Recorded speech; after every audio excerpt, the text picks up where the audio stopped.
Hello दोस्तों, नमस्ते, प्रणाम। चली रउआ सबनी के बीच में एगो दुर्गा जी के गीत लेके आइल बानी।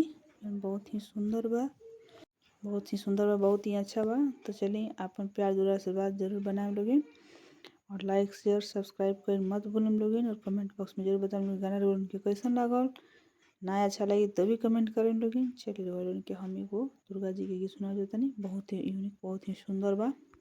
सवार सवार महारानी सिंहों पे हो गई सवार। सवार सवार मेरी मैया सिंहों पे हो के सवार।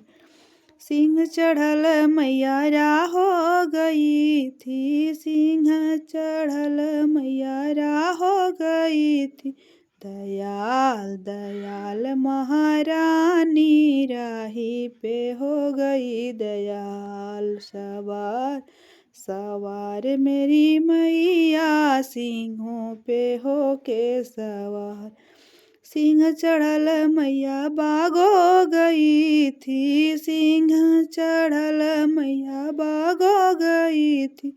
दयाल दयाल महारानी माली पे हो गई दयाल। दयाल महारानी माली पे हो गई दयाल। सवार सवार मेरी मैया सिंहों पे हो के सवार। सिंह सवार मैया कुइया गई थी, सिंह सवार मैया कुइया गई थी। दयाल दयाल महारानी पानी भरवा पे हो गई दयाल। दयाल दयाल महारानी पानी भरवा पे हो गई दयाल।